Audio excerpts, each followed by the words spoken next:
Hello everyone, my name's Pierre Draculea, and we have a bit of a show and tell today. On Friday nights, I have been working on a graphic novel called Ricky B Goes to Sea, featuring my character Ricky B, the rock and roll rat. And I have reached a bit of a milestone in that, which is to say I have the book in the Bristol boards for it in 3 of these profolios. And we just got a very sneak peek at the end, which this is, I guess, is the 3rd book, which we will not be inking on stream. But the first 2 books I will be. And the first of those first 2 books I have now finished, basically, other than like the copyright page and some stuff like that I still have to do at the end. But I thought we would do a little tour through the first book. So let me just flip over to my Ricky setup. Now I've got my document camera on a precarious stack of like boxes of pencil crayons and like 3 sketchbooks. You can sort of see a little bit here, but I have it high enough. There's my handy dandy flyer for my streaming schedule for anyone who's not familiar. But we're going to go through this first book, and the first thing we're going to see some reviews. The critics have spoken. Now, Big Mike is a character in this book. I'm telling you, the little shit made the whole thing up. Well, that's an interesting introduction. But then we also have, William Shakespeare has advised us, ere we were 2 days old at sea, a rodent of very foolish appointment gave us cheese. I don't remember that in reading Shakespeare in high school. But anyways, we have various quotations here. Some are by people in the characters, some are by characters, people in the book. Darren Raderiff, he's crazy, man. I don't want nothing to do with it. And some of them are very, we got a quote from Cato, for God's sake. This comic book must be destroyed. Oh, yeah, okay. Everyone's a critic. Brilliant, hilarious, 5 stars. Anonymous reviewer who is definitely not the author's brother. It's not. I swear that was a real review. Now here we have, it's called the Bastard title. I have not put it in yet. The title pages are one of those things I will do last. I'm quite certain the book is going to be called Ricky B Goes to Sea, but we will wait until the very end to do that. If I slide that up somewhat, you can see the outlines here. We have various numbering systems. So the blue ones are the actual page of the actual book. When we get into the story, they'll be red up here. That's the page story. And then some of this is like initially like page 2, page 3. But when we get ahead, I inserted a B story. So some of that stops being accurate. Now this is the frontispiece. So I want to say the story with Ricky B Goes to Sea, it's a silly story, and it's kind of a deliberately silly story. And I thought it would be even sillier and more fun if I took some ideas from serious books, right? So one of the things you used to see in serious literature, I think you probably even got that in like frivolous novels of the 1900s, which nowadays in our modern era, we are so degenerated that we see, silly romance novels from the 1800s as high literature. But at that time, they viewed them as trash, right? But it was very common to have what they call a frontispiece illustration. So this is going to be the proper title page that has like all the fancy, any subtitles and all that. And I'm probably going to go all out to make it like ridiculously over the top. But then there would be an illustration next to it called the frontispiece, and it references the story. So we have, it's called Ricky B Goes to Sea. Ricky's in a sailor outfit. This is his girlfriend, Baby. He's got a ship wheel that isn't connected to anything. He's a little confused about the sea, I think. They are on a pier, and there is water in behind. So, next up, we'll have the copyright page and the ISBN. Anyways, then we have the dedication. For the music pals I lost or lost touch with along the way, and especially for, and these are 3 of my friends who have passed on. Bill Kennedy is a big-time heavy metal record producer. and mix engineer. Like, he's worked with Nine Inch Nails, he worked with Megadeth and all that. He was one of my mentors more than 15 years ago when I was learning audio engineering. He died like 2012 or 2013 of a heart attack. Jeremy and Kel was a friend of mine. His band is called Left Spine Down. Jeremy also played with Frontline Assembly.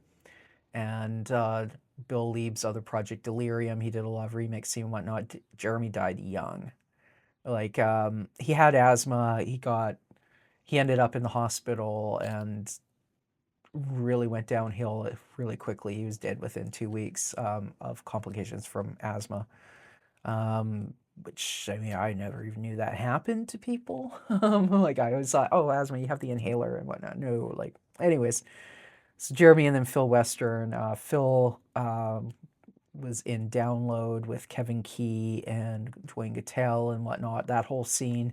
And they carried on Download after Dwayne passed in the 90s. And Phil also, what else was he? He had various projects with Kevin Key from Skinny Puppy, and he did a lot of his own. He was into techno. I don't know the exact subgenre, so Phil's probably rolling his eyes going like, it's not techno. It's like, okay, I don't know. Drum and bass, I don't know, okay? But he was big into electronic music and whatnot, and did a lot of remixing and things like that. So a lot of times if you see a Download remix, chances are Phil's the one who actually did it, and Kevin just, listened and gave his approval from a certain era. Anyways, Phil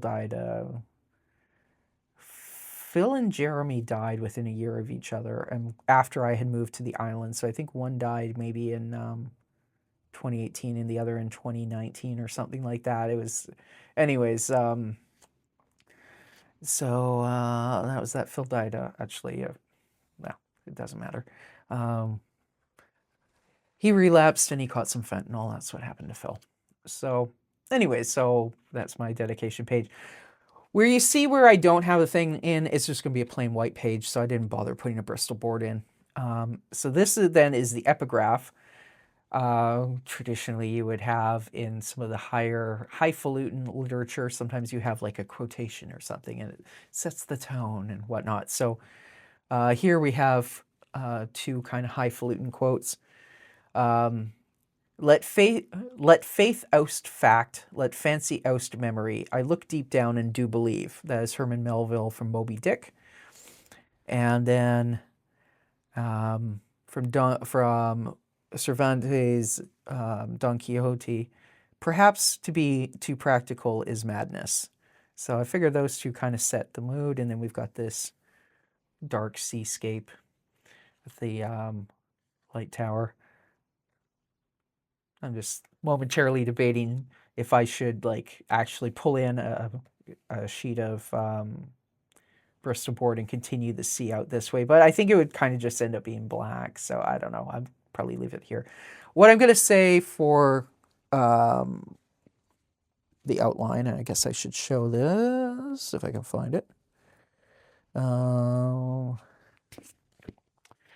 have some pages that I have done later in the book that I did off camera or whatever.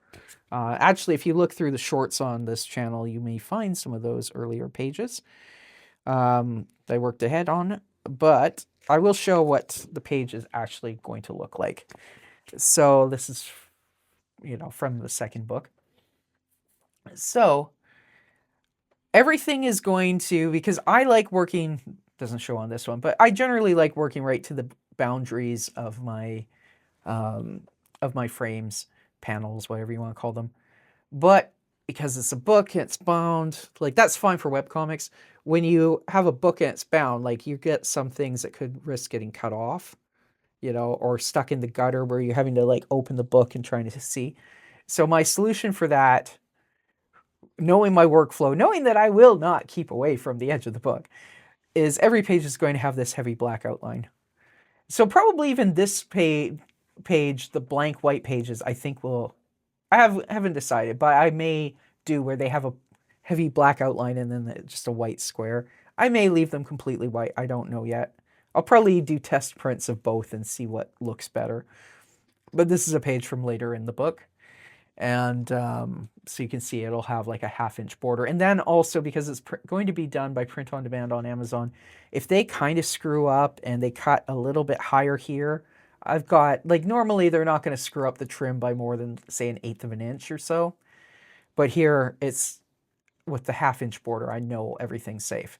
And I know that when people crack this open, like, you're not, like, Aqua Bigfoot isn't going to get lost in the center of the book, right? Because the black will be. So anyways, that's that. There are some pages that will not have that black border that are going to be full bleed illustrations. But I think there's like 5 or 6 spreads like that in the entire book. Anyways, so we're repeating the half title, because that was kind of a traditional thing that people would do, would be you have the bastard title, half title, bastard title. It just says the name of the book, but no like by or any other information. It'll just say Ricky B Goes to Sea. And then you have the full title page that has the epigraph, and then you have or not the epigraph, the frontispiece, and then you have the epigraph and the dedication. And if I was doing an introduction, and I'm not going to, I thought about it, but I'm not going to, then that would go. And then when you're actually going to start the story, blank white page that's basically blank, that just says Ricky B Goes to Sea. Right? Then we flip in, and this will be a blank page, and boom, here's our story we start with. It was a Monday morning when God spoke to me. And there's Ricky. He didn't quite make it into his bed. He's sleeping on the floor. Well, his feet made it onto the bed. The tops of his feet are touching the top of his bed. We've got a booze bottle there. So he hears this voice calling, Ricky! He's like, huh? I'm not going to read the whole thing, but I'll flip through. So then Ricky's puzzling over this voice, and he thinks it might be the voice of God. He's not sure. He's thinking of other times when he thought he might have heard the voice of God. Anyway, so maybe I heard God before, but I don't know. And the voice calls again, Ricky! Or maybe it should be, Ricky! Point is, this one time on the Monday morning, he did talk to me, and I'm sure of it. And he said, Ricky, you know what would make your baby all gushy? Go forth unto the sea and grab her that big shiny rock from the Shipwreck movie. That'll really impress her. And then she'll really love you for sure, dude. And we got some kissing fish, and then Ricky's imagining showing baby this fancy diamond necklace, and she'd be all impressed. Well, that sounded like a good idea to me. Oh, okay, Lord. And then he talks about God and all this. But now it occurs to him, going to sea, he don't swim too good. And he's hungover and all this. So he asks about this, but now he's got no answer. Hello, God? But he suddenly got that old song from the kids movie stuck in his head. There's a submarine. It's got like mustard with some cartoon dudes who talk funny in it. All you need is cheese. Imagine there's no Yoko. And it's blocked due to copyright. Mama Rat used to play that for him all the time as a little rat. And now we have the story interrupted already. There's a B plot that I inserted later, which has to do with intrusive ads. And you know how on social media, they all insist, we don't listen to your conversations, but you'll get ads for, stuff that you talked about with your friend in the vicinity of your phone. With a little bit of fluff in there. So anyways, that's the B plot of this story, that we start having these ads come in.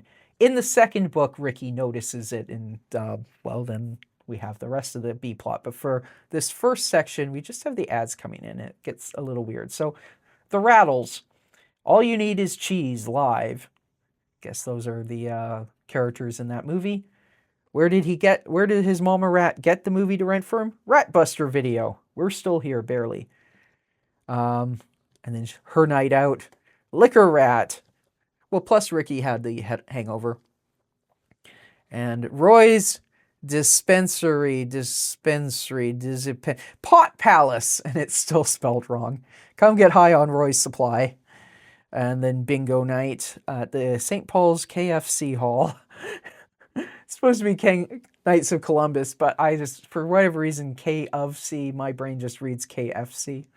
So we made that joke. So, anyways, then there's our first ad spread. But Ricky carries on, so I figured that was what God meant. I should build a submarine with mustard, and then I was sure to get some. But first, he had to go into work, hungover and all. So, he works as what they call a runner at a recording studio. When I wrote this, I said intern, but he's actually the runner. Runner is a different job. The runner is the one who goes and fetches like beer and pizza and whatnot. Now, in smaller recording studios, that's the same. Intern does that as well. In the bigger ones, the intern, the runner would be a paid position, or at least, yeah, normally a paid position in the huge studios. In a smaller one, it's probably you pay for your own gas and whatnot, and you're paid with the privilege of being there. But anyways, Ricky is a runner. There is, not in this story, but in later stories, there is an intern called Intern Dave, and Dave and Ricky don't get along. But anyway, so you see on the side, I've written runner here. That will get pasted in the Photoshop phase. Anyway, so he's talking about Big Mike is his boss who owns the studio, and they're setting up for this big band, which is called HVAC. I guess that's what they did before for a job before they got famous. Ricky's late, but the boss is even later, so that's fine. So he's helping set up. He's getting joints rolled. He's packing the fridge with beer. He's fetching pizza for the setup. Well, now we have another ad break. So the clients are HVAC. This is their Blowing Chunks World Tour ad. But also we have a hint of actually what's going to be discussed next time in the next page, yacht sales. And then we have an ad for the studio. Rat Trap Studios. We're pretending to like your music. Costs extra. Groupies welcome. And Ratzeria Pizzeria, serving pizza since 1974, passing health inspections since last week.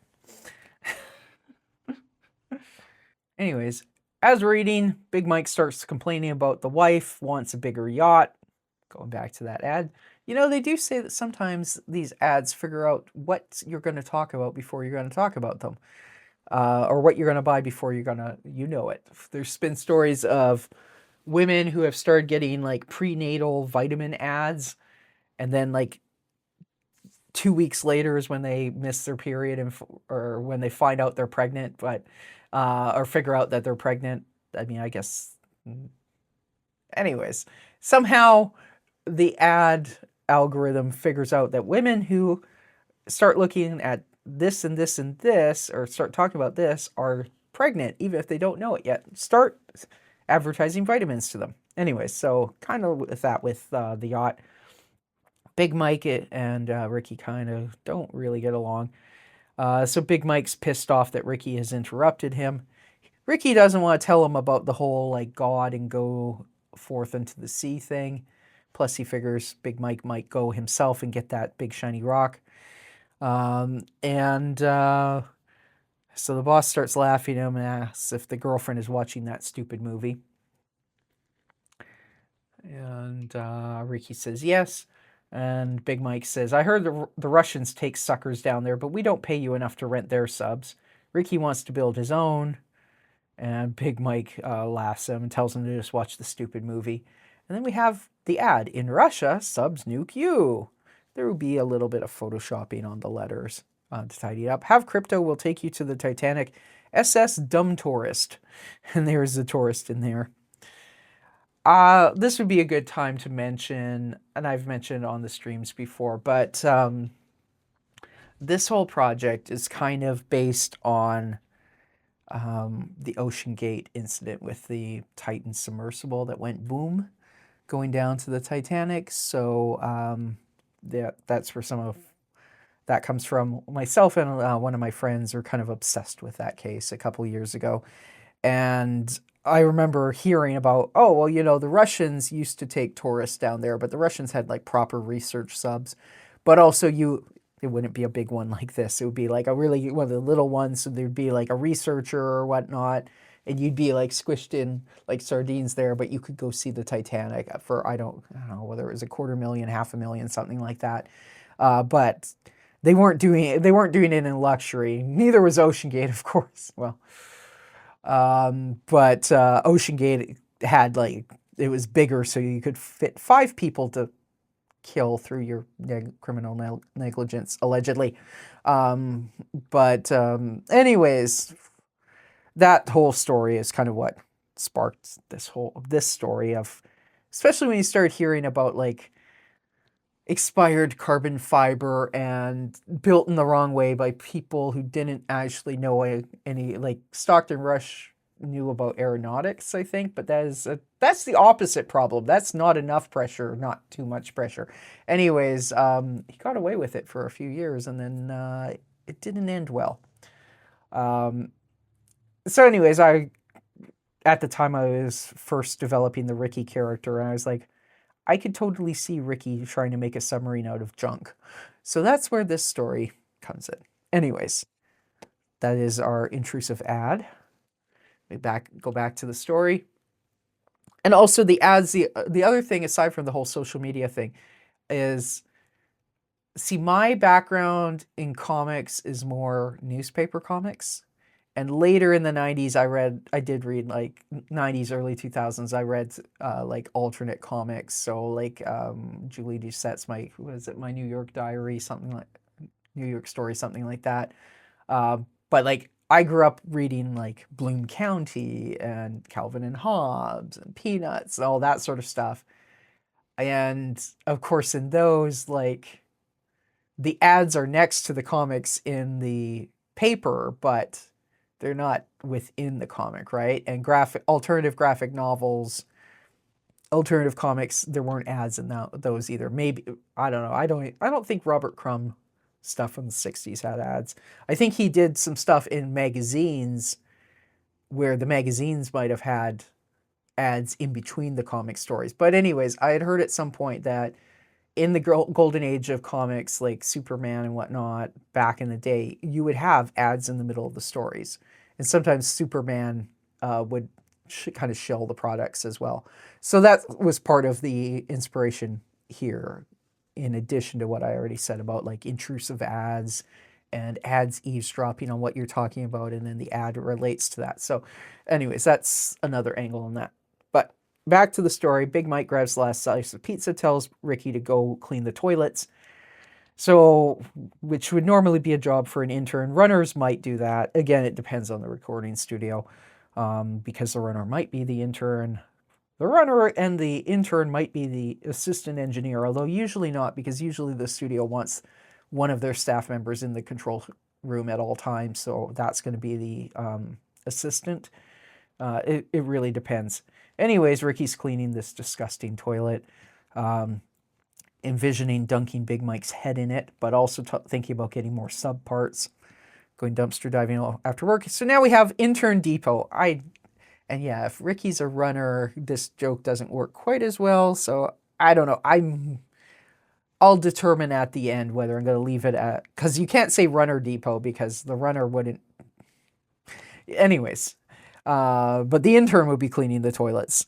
Even the biggest recording studios, I think, don't hire janitorial staff. That is what the intern has to do in order to get a foot in the door, in order to have a chance at the recording industry, because there's more people who want to work in that business, so they're kind of expendable and it sucks. But anyways, so we have Intern Depot, clean enough for your a-hole boss to eat shit off of. And the ad is specifically for toilet cleaner. So now we are getting towards the last few pages of this book, this section of the overall book. After work, instead of going to get dumpster parts, I got a little sidetracked. He's got his acid tab, he's got his weed, he's got his booze. And then Big Mike's clients were there all week, constantly demanding beer and pizza and food munchies. So we have Ricky as the studio, like he's bringing his wagon in loaded with beer, and there's more booze in his car. Rat Trap Studios, go away. He's using his tail to help him carry in all the like Chinese food takeout boxes. in for one run. He's got Fire Rat Cinnamon Whiskey studio size. It's a massive barrel. Bring in a forklift to bring in all the McRat burger. And now it says no wives. And then he's got his pizza, and the car is full of pizza. Groupies welcome. Now he's bringing the wagon to load in all the rat-o-lay chips and whatnot. Wagon full of rat cola. And then he's pulling a bag of definitely not cola out of his jacket. Now they do say if you are the runner, don't do that. Make the band go get their own drugs, because if you got busted, that's not going to fly as a legal defense that I was getting it for my job. You know, like so anyways, there is actually a book called, I think there's actually 2 books with the same title, The Assistant Engineer's Handbook or The Recording Studio Handbook, something like that. And both of them sort of say, if you're the intern or the assistant or whatever, do not fetch drugs for bands. Make them get their own, make their manager do it, whatever. Because it's not worth it. Prison time if you get caught. Now, of course, I think though the recording studios still exist, like they were struggling. I mean, the big ones always do fine, right? Because if your clients are, if Bon Jovi's your client, like money's not an issue, right? But the mid-tier ones, a lot of people are just setting up home studios. Whereas, like, say in the 90s, or even when I was doing it 15 years ago, it was still, like, when I was doing it, the home studio equipment was getting better. And Pro Tools and IMAX and whatnot were getting better. So you were starting to have stuff that was at least released to college radio that had been recorded at home, in home studios. In the 90s, that was like, you know, some people did it, but then that would usually, if a home studio was any good at that point, that would be either you would only use it for demos, or it meant that you were insanely wealthy. Like, I don't know, like Slash has a recording studio in his basement. You know, of course, he lives in LA, and most homes there don't have basements. So I remember hearing a story that he had to do some searching to find a house that had a basement, because for the soundproofing aspect, right, you need a basement. So you have people like that. But then those were effectively professional level recording studios. They just happened to be in somebody's mansion, right? I did know of one guy who had a recording studio. He had turned his 2-car garage out in the suburbs into a professional recording studio. It was small. There's actually one, the house was for sale. That's why I know about this, because I saw the listing, but it's like a 20-minute walk from my house. And it's like, this is a small town, so real estate prices are a little different than the big cities, but it's a big house, but it has an addition that is a professional level recording studio with a control room, with a live room and all that. I don't know if whoever bought it was an audio person and kept it, or whether the gear all got ripped out and sold, or I don't know what the deal was, but that was one of those things where I was like, oh man, I mean, I don't do music anymore, so I would have no use for it. So it would just sit there and rot. But if I was still doing music and if I had the budget, I would have totally bought that house, because it was a nice house and then it had the studio. But anyways, that's a blah, blah, blah, blah, blah. Where was I going with this? I guess the point is that probably this sort of mid-range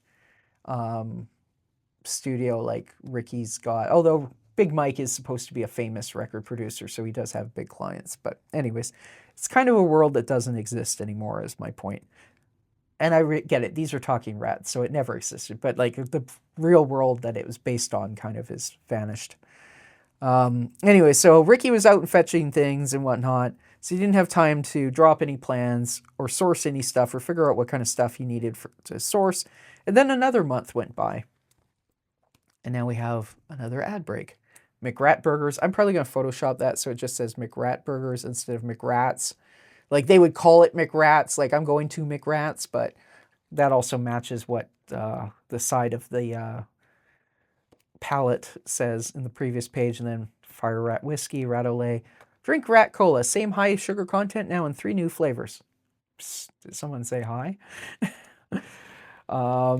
And then, this is the last spread I'll show today, because after this, I have some empty pages, but I find with these, if you load them up too much, they won't close. They end up going like this, and then the paper can get scrunched. And so, by the way, while we're on that topic, why I have it done all off to the side instead of a border evenly around is I'm going to be scanning these on my home scanner. So width-wise, it's a legal, or not legal, it's a letter size scanner. It does scan a little bit bigger than just a plain piece of paper, but not by much. So if I had it in the middle, then I would have to try and like get it just so to have the edge of the drawing lined up with the edge of the bed. But then because this is 9 by 12 and the other is 8.5 by 11, then it's going to be sitting funny. Anyways, I've done that before, like with my project Zommel the Destroyer. That was always a problem because I did draw those with like a 1/2-inch border on both sides and whatnot. So that was always, they'd always scan kind of wonky or whatnot. So now it's like I run it right up into the top left corner, and then the extra space is all here, because then if I have a shadow from the edge of the bed, because this kind of goes on top, that's going to be in an area that's going to get cropped out anyways. It does then mean that on this page, I need to be careful. I don't want these pages to get crimped or whatnot, right? So that's another reason why the back of the book is empty. But anyways, Big Mike gets dragged to Paris by his wife, and the other big-time producers and engineers are away on vacation or working in LA. I mean, none of these guys are working. This guy's surfing. This guy's hitting on porn stars. And this guy is in a recording studio, but he's doing a big rail of cocaine off of the bumper pad of the SSL board. So that means that Ricky now had a little bit of time to think about his submarine and to come back to that project. And that, I have actually, in my most recent Friday night stream, I did work on the first spread in the next book, so you can go and check that out. I'll link below. Or I guess I'll link to the Ricky B. Rats playlist, and then that's going to have everything else that you need.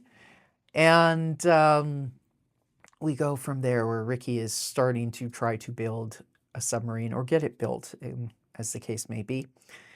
And yeah, so that is the book 1 of Ricky B. Goes to Sea. The overall graphic novel isn't gonna, I'm just gonna I'll find an interesting spread, so that's not just me blathering in the back of the book. The overall size of the book isn't going to be that huge. It's going to be, I think it's going to be about 110 pages or so. The story, isn't super long, but then if you think about comic books in the olden days were 48 pages. So, why don't I even make this full? Document camera only. There we go. Anyway, so it's, as far as graphic novels go, it's not the longest, it's not the shortest.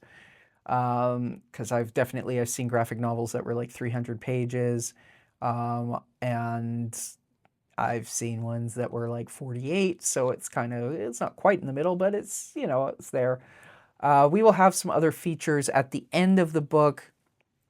We're going to have the end page spread. We're going to have about the author. We're going to have a little bit about the comic book, some plugs and whatnot. But we will also borrow from another thing that the Golden Age of Comics used to do, which was to have a preview of the next book. So we're going to have that. I will say in general too, if I forgot to say it at the beginning, Ricky is an unreliable narrator. Now, he's not a liar, but he is a misunderstander. So there's that factor. And I think we can tell from some of this stuff that Ricky's understanding on many things is a little bit limited.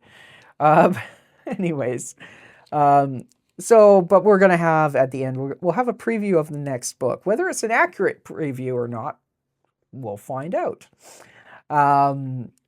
And yeah, so there'll be some other stuff that happens at the end. I'm going to, like I said, I'm going to ink up through the end of the second book on stream, which I think is going to be page, let me go look. I want to say it's page 75. Page 73 anyways. That'll be kind of 73, 75 is how far we go on stream. Right now we are, I think what I just inked is page, cue the Jeopardy theme. What I just inked is page 27. So we're not quite halfway through the inking of what I'm doing. Page 27, pardon me, that's the story page 27, but it's page 31. So yeah, we're halfway through in terms of what I'm going to ink on stream. And then, of course, once I get to that point, I'm going to be starting soon. I've got some pages from the back, like the conclusion of the story already inked, but I do need to, on my own time, not on stream, work from the back of the book through that third book so that third is completely done.